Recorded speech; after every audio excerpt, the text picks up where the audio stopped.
నేను ఆవేశంతో కాదు భూమి, ఆవేదనతో అడుగుతున్నాను. ఇదే ఆవేదన మా నాన్న కూడా పడుతున్నాడు బావా. ఈ సంవత్సరమే ఆయన ఈ పోటీల్లో ఆఖరిగా పాల్గొనడం అంట. విజయంతో తను ఈ పోటీ ప్రయాణాన్ని ముగించుకోవాలనుకుంటున్నారంట. కానీ నీకెదురుపడి ఓడిపోతానని భయపడుతున్నారు. కన్నీరు కూడా పెట్టుకుని ఈ పోటీలో నీ మీద ఆయన గెలిస్తే నన్ను కూతురుగా అంగీకరిస్తానని కబురు పెట్టారు బావా.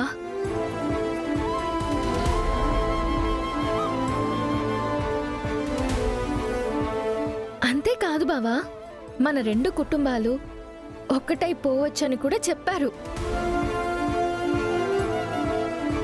కొన్ని క్షణాలు నీవి కాదనుకుంటే నీకు ఎదురు కాబోతున్న ఈ ఓటమి కాస్త కష్టమైనా మర్చిపోగలిగితే మనందరం ఒక్కటైపోవచ్చు బావా.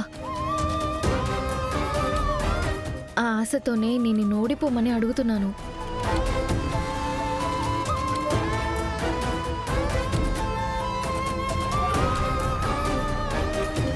ఇన్నాళ్ళు శారదత్తయ్యని అవమానానికి గురి చేసిన వాళ్లే ఇప్పుడు అత్తయ్యకి వియ్యపురాలు హోదా ఇచ్చి గౌరవిస్తారు.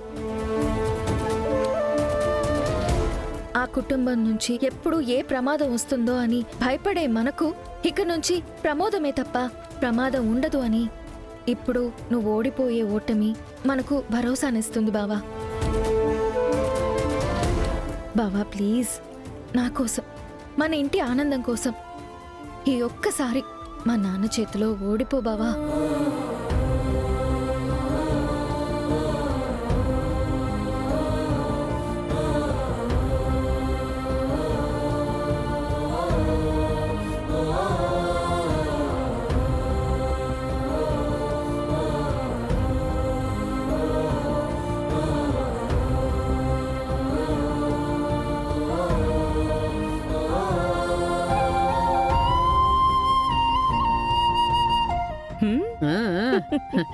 అమ్మాయి భూమి గగన్ని ఓడిపోమ్మని ఓడిపుంజును దువ్వినట్టుగా బాగా దువ్వి దువ్వి గ్రౌండ్లోకి పంపిస్తున్నట్టుందమ్మాయి. నాకు అలాగే అనిపిస్తోంది పిన్ని. అవునమ్మాయి, అల్లుడు గారి చేతిలో గగన్ గడు ఓడిపోతాడు సరే, మరి రెండు కుటుంబాలు కలుస్తాయి అని మాటిచ్చావు కదా, మరి దాని సంగతి ఏమిటి? ఇప్పుడు మరి భూమి అడిగితే నువ్వేం చెప్తావు అమ్మాయి? నేనెక్కడ మాట ఇచ్చాను పిన్ని?